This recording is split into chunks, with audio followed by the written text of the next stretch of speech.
মৰমৰ ছাত্ৰ-ছাত্ৰীসকল, আজি মই তোমালোকৰ সৈতে তোমালোকৰ ইংৰাজী পাঠ্যপুথিৰ নো মেনাৰ ফৰেন নামৰ কবিতাটো আলোচনা কৰিম। আৰু এই নো মেনাৰ ফৰেন নামৰ কবিতাটো লিখিছে জেমছ কিৰ্কাপে। গতিকে তোমালোকে টাইটেলটো চোৱাচোন, নো মেনাৰ ফৰেন মানে কি বুজাইছে? নো মেনাৰ ফৰেন মানে কোনো মানুহেই বিদেশী নহয়। এতিয়া আমি এই কোনো কাকনো বিদেশী নহয় বুলি কৈছে বা কি কৈছে সেইটো আমি কবিতাটো যেতিয়া পঢ়িম তেতিয়া আমি তাক ভালকৈ গম পাম।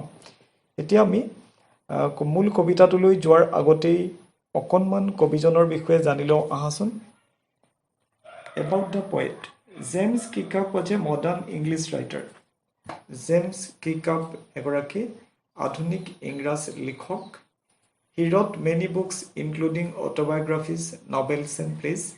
তেওঁ বহুতো কিতাপ লিখিছিলে, অটোবায়োগ্ৰাফি লিখিছে, অটোবায়োগ্ৰাফি মানে আত্মজীৱনী, নভেলছ উপন্যাস লিখিছে, প্লেজ মানে নাটক দেই। He wrote under the pen names like James Falconer, John Honda, etc. তেওঁ ছদ্মনামতো লিখিছে, জেমছ ফেলকনাৰ, জন হুণ্ডা আদি ছদ্মনামত তেওঁ লিখিছে। He got Atlantic Award for Literature in 1950. তেওঁ সাহিত্যৰ কাৰণে 1950 চনত আটলান্টিক এৱাৰ্ড বা পুৰস্কাৰ লাভ কৰিছিল। He died in 2009. তেওঁ 2009 চনত মৃত্যু হৈছিল। তেতিয়াহ'লে আমি আজি এই জেমছ কিৰ্কাপনো কোন আছিল আমি সেই সম্পৰ্কে গম পালোঁ। এতিয়া আহাচোন আমি মূল কবিতাটোলৈ যাওঁ। Remember, no men are strange, no countries foreign. Beneath all uniforms, a single body breathes. Like ours, the land our brothers walk upon is earth like this in which we shall lie. কবিয়ে ইয়াত আমাক মনত ৰাখিবৰ কাৰণে কৈছে। কি মনত ৰাখিবৰ কাৰণে কৈছে?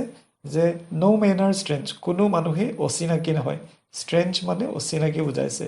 নো কাণ্ট্ৰিজ ফৰেন, কোনো দেশেই বিদেশ নহয়।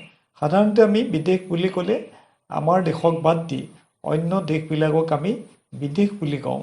এতিয়া এই ক্ষেত্ৰত কবিয়ে এই যি আমি ভৌগোলিক পৰিসীমাৰ কথা ভাবোঁ, সেই ভৌগোলিক পৰিসীমা বাদ দিয়াৰ পোষকতা কৰিছে। বিনিথ অল ইউনিফৰ্মছ মানে একেজাতীয় পোচাক। আৰু এই ক্ষেত্ৰত কবিয়ে সৈন্যবিলাকে পৰিধান কৰা সেই পোচাকৰ কথা কৈছে। বেলেগ বেলেগ দেশৰ সৈন্যবিলাকৰ পোচাক বেলেগ হ'ব পাৰে, কিন্তু তেওঁবিলাকৰ সেই পোচাকৰ তলত একেই শৰীৰ লুকাই আছে আৰু একেধৰণেৰে তেওঁবিলাকে শ্বাস প্ৰশ্বাস লয়। আমাৰ দৰেই তেওঁবিলাকে একেই পৃথিৱীত বসবাস কৰে আৰু মৃত্যুৰ পিছত তেওঁবিলাকো সেই একেই মাটিত তেওঁবিলাক লীন যাব। গতিকে কবিয়ে এই ষ্টেঞ্জাটোত কি কৈছে যে আমি যে সকলো একে সেই কথাটো ইয়াত ক'ব বিচাৰিছে। They too aware of sun and air and water are fed by peaceful harvest by was long winter's drought. Their hands are ours and in their lines we read a labor not different from our own. ইয়াত দে মানে কবিয়ে অন্য দেশৰ মানুহবিলাকৰ কথা কৈছে। তেওঁলোককো প্ৰকৃতিয়ে একেই সূৰ্য, একেই বতাহ, একেই পানী প্ৰদান কৰিছে। এনেকুৱা নহয় যে ভাৰতৰ সূৰ্য বেলেগ, পাকিস্তানৰ সূৰ্য বেলেগ বা আমেৰিকাৰ সূৰ্য বেলেগ। সূৰ্য একেটাই, সকলোৱে একেই সূৰ্যৰ তাপ পায়, শ্বাস প্ৰশ্বাসত একেই বতাহ লয়, একেই পানী লয়। সকলোৱে শান্তিৰ সময়ত কৰা খেতিৰ ফচল খায়। পিচফুল হাৰ্ভেষ্টৰ কথা কৈছে এইটো।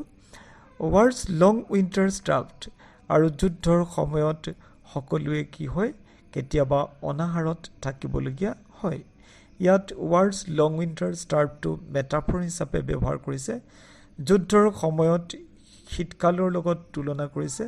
যেনেকৈ শীতকালত কেতিয়াবা আমি কষ্ট ভোগ কৰোঁ, ঠিক তেনেকৈ যুদ্ধৰ সময়তো কষ্ট ভোগ কৰিবলগীয়া হয়।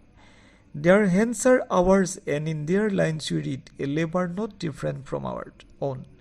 তেওঁবিলাকৰ হাতবিলাকো আমাৰ নিচিনাই বুলি কৈছে। তাৰমানে তেওঁবিলাকেই একেধৰণৰ পৰিশ্ৰম কৰে। আমি যেনেকৈ পৰিশ্ৰম কৰোঁ তেওঁবিলাকেও একেই পৰিশ্ৰম কৰে। গতিকে কবিয়ে এই ষ্টেঞ্জাটোত কৈছে যে বেলেগ দেশৰ মানুহ বা আমাৰ দেশৰ মানুহৰ মাজত কোনো পাৰ্থক্য নাই, আমি সকলোৱে একেই। Remember, they have eyes ours that wake or sleep, and strength that can be owned by love. In every land is common life that all can recognize and understand. কবিয়ে আমাক আকৌ মনত ৰাখিবৰ কাৰণে কৈছে কি কৈছে যে তেওঁবিলাকৰো তাৰমানে বেলেগ দেশৰ মানুহবিলাকৰো আমাৰ নিচিনা একেই চকু দিছে তেওঁলোকেও টোপনিৰ পৰা উঠে আকৌ টোপনি যায় তেওঁলোকৰ যি শক্তি সেই শক্তিক আমি মৰমেৰেও জয় কৰিব পাৰোঁ তেওঁলোকক আমি আপোন কৰিব পাৰোঁ প্ৰত্যেক দেশতেই একেই ধৰণে মানুহেই বাস কৰে আমি যদি তেওঁলোকক ভালকৈ চিনি পাওঁ বা বুজিবলৈ যত্ন কৰোঁ তেতিয়া কোনো ধৰণৰ যুদ্ধৰ পৰিৱেশ কাহানিও সৃষ্টি হ'ব নোৱাৰে ইয়াত আন্ডাৰষ্টেণ্ড আৰু ৰিকগনাইজটোৱে এই কথাটোকে কৈছে ইয়াতো কবিয়ে কৈছে যে আমি সকলোকে আপোন বুলি ভাবিব লাগে আমাৰ ভাই ককাই বুলি আমি ভাবিবলৈ চেষ্টা কৰিব লাগে Let us remember whenever we are told to hate our brothers it is ourselves that we shall dispose betray condemn remember we who take arms against each other কবিয়ে আকৌ আমাক মনত ৰাখিবৰ কাৰণে কৈছে কি মনত ৰাখিবলৈ কৈছে যে আমি যেতিয়া আমাক বেলেগৰ দেশৰ মানুহক শত্ৰু বুলি ঘিন কৰিবলৈ কোৱা হয় তাৰ মানে তাৰ দ্বাৰা আমাৰ নিজকে ঘিন কৰিবলৈ কোৱা হয় কাৰণ আমি সকলো একেই মানুহ আমি যদি কাৰোবাক শত্ৰু মানি বঞ্চিত কৰোঁ প্ৰবঞ্চনা কৰোঁ বা অপকাৰ কৰিবলৈ চেষ্টা কৰোঁ তেতিয়া হয়তো তেওঁবিলাকেও আমাক এদিন তেনেকৈ ব্যৱহাৰ কৰিব ইয়াত যে দেখিছা ডিসপোজেস মানে বঞ্চিত কৰা বুজাইছে ডিপ্ৰাইভ বা ডিসলজ বুজায় বিট্ৰে মানে প্ৰবঞ্চনা কৰা বুজাইছে আৰু কণ্ডেম মানে অপকাৰ কৰা বা বেয়া কৰা বুজাইছে কবিয়ে সেই কাৰণে সকলোকে একেই সম ব্যৱহাৰ কৰিবলৈ কৈছে আমি আমাৰ লগৰ এই মানুহবিলাকক বেলেগ দেশৰ হলেও কেতিয়াও আমি তেনেকুৱা ব্যৱহাৰ কৰাৰ উচিত নহয় Remember we who take arms against each other ইয়াত কবিয়ে আকৌ আমাক মনত ৰাখিবলৈ কৈছে কি মনত ৰাখিবলৈ কৈছে যে আমি যদি ইজনে সিজনৰ বিপক্ষে অস্ত্ৰ তুলি লওঁ তাৰ মানে এখন দেশে যদি আমি আনখন দেশক আক্ৰমণ কৰোঁ তেতিয়া গোটেই পৃথিৱীতে যুদ্ধৰ পৰিৱেশৰ সৃষ্টি হ'ব আৰু ইয়াৰ প্ৰভাৱ সমগ্ৰ পৃথিৱীতেই পৰিব It is the human art that we defile our hells of fire and dust outrage the innocence of air that is everywhere our own. Remember, no men are foreign and no country's strengths.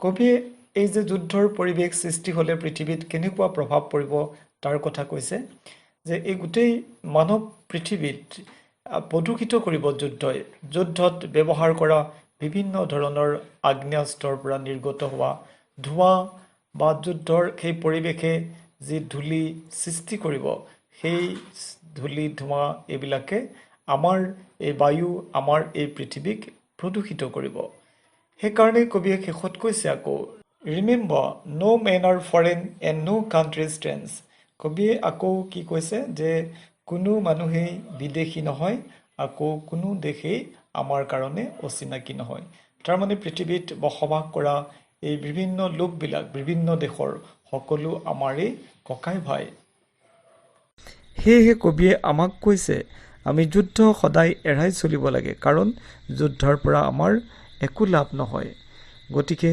কবিয়ে এই কবিতাটোৰ যোগেদি আমাক এটা কথা বুজাব বিচাৰিছে যে পৃথিৱীত বাস কৰা সকলো একেই মানুহ আমি সকলোৱে সমান আমাৰ মাজত কোনো ভেদাভেদ নাই সেই কাৰণে শেষত আকৌ কবিয়ে কৈছে যে কোনো মানুহেই বিদেশী নহয় আৰু কোনো দেশে অচিনাকি নহয় প্ৰথম ষ্টেঞ্জাটোৰ প্ৰথম লাইনটো ইয়াত উলুটাকৈ কৈছে তাত আছিলে নো মেন আৰ ষ্ট্ৰেঞ্জ নো কাণ্ট্ৰিজ ফৰেন ইয়াত কৈছে নো men are foreign no countries strange তাৰমানে কবিয়ে ইয়াত এই গোটেই কবিতাটোৰ যোগেদি আমাক বিশ্ব ভাতৃত্ববোধ কেনেকৈ ৰচনা কৰিব লাগে কেনেকৈ আমাৰ মাজত এক বহল দৃষ্টিভংগী আমি সৃষ্টি কৰিব লাগে যে আমি সকলোৱে যে একেই মানুহ কোনো আমাৰ মাজত ভেদাভেদ নাই বা কোনো পাৰ্থক্য নাই সেই কথাটোকে কবিয়ে এই কবিতাটোৰ যোগেদি আমাক জনাব বিচাৰিছে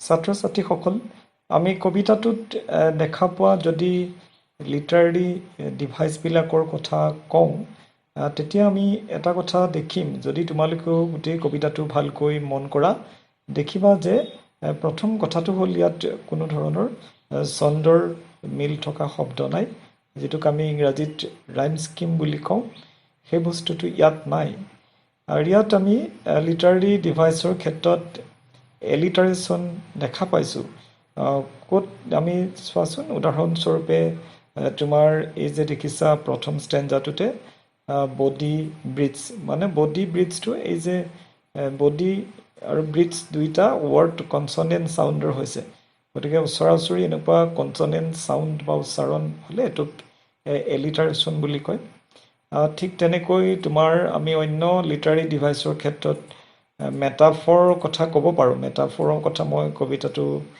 কওঁতে কৈছিলোঁ তোমাৰ ৱাৰ্ডছ লং উইণ্টাৰ ষ্টাফ যে শীতকালটোক কেনেকৈ যুদ্ধৰ লগত তুলনা কৰিছে ন আৰু এটা বস্তু আমি দেখা পাওঁ যদি চোৱা তোমালোকে যে এই যে দেখিছা ৰিমেম্বাৰ শব্দটো কেইবাবাৰো কবিতাটোত কিন্তু ব্যৱহাৰ হৈছে আৰু সেইটোক আমি কি বুলি ক'ব পাৰোঁ এইটোক ৰিপিটেশ্যন বুলিও ক'ব পাৰোঁ দেই ৰিপিটেশ্যন বুলি ক'ব পাৰোঁ আৰু এটা বস্তু যদি আমি চাওঁ তোমালোকে যদি ভালকৈ লক্ষ্য কৰা দেখিবা তেতিয়া যে একেটা লাইন তোমাৰ দ্বিতীয় লাইনতো শাৰীটো কণ্টিনিউ হৈ আছে গম পালানে গতিকে যেনেকৈ ন' কাণ্ট্ৰিজ ফৰেন বিনিথ অল ইউনিফৰ্মছ একেটা ঠিক তেনেকৈ বডি ব্ৰিডছ লাইক আৱাজ তেনেকুৱা শব্দ তেনেকুৱা লাইনবিলাক এইবিলাক তোমাৰ একেটা লাইনেই পিছৰ লাইনটোতো ৰিপিট হৈছে গতিকে সেইবিলাকক ইংৰাজীত এই লিটাৰেৰী ডিভাইচৰ ক্ষেত্ৰত এনজামমেণ্ট বুলিও কয়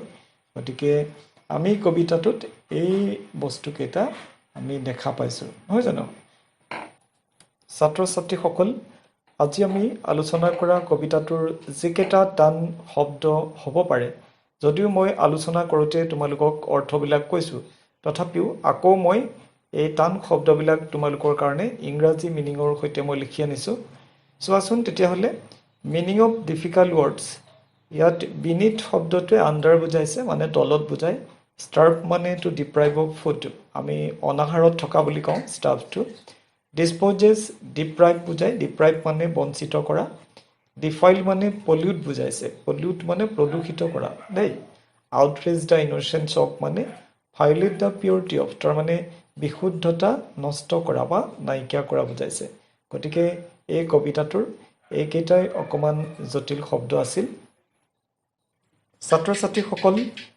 তোমালোকৰ কাৰণে মই এই ন' মেনাৰ ফৰেন নামৰ কবিতাটোৰ পৰা হ'ব পৰা কেইটামান সাম্ভাৱ্য প্ৰশ্ন মই প্ৰস্তুত কৰি আনিছোঁ চাওঁচোন আহা কেনেকুৱা ধৰণৰ প্ৰশ্ননো হ'ব পাৰে question number 1 who is the poet of the poem no' men are foreign নামৰ কবিতাটোৰ কবি কোন what breathes beneath all uniform সকলো ইউনিফৰ্ম বা পোচাকৰ তলত কিহে উশাহ লয় question number 3 what is common in every land প্ৰত্যেক দেশতে বাস কৰা বা থকা একে বস্তুটো কি question number 4 what happens when we hate our brothers কি ঘটে যেতিয়া আমি নিজৰ ভাই বা ককাইবিলাককে ঘৃণা কৰোঁ question number 5 how do we defile our earth কেনেকৈ আমি আমাৰ পৃথিৱীখনক প্ৰদূষিত কৰোঁ question number 6 how do all people get food কেনেকৈ সকলো মানুহে খাদ্য পায় গতিকে এইকেইটা প্ৰশ্ন মই তোমালোকক হোমৱৰ্ক হিচাপে দিছোঁ আশা কৰিছোঁ তোমালোকে এই প্ৰশ্নকেইটা কৰিবলৈ চেষ্টা কৰিবা আৰু আজি ইমানতে আমি এই যিটো কবিতা ন' মেনাৰ ফৰেনৰ আলোচনা সামৰণি মাৰিছোঁ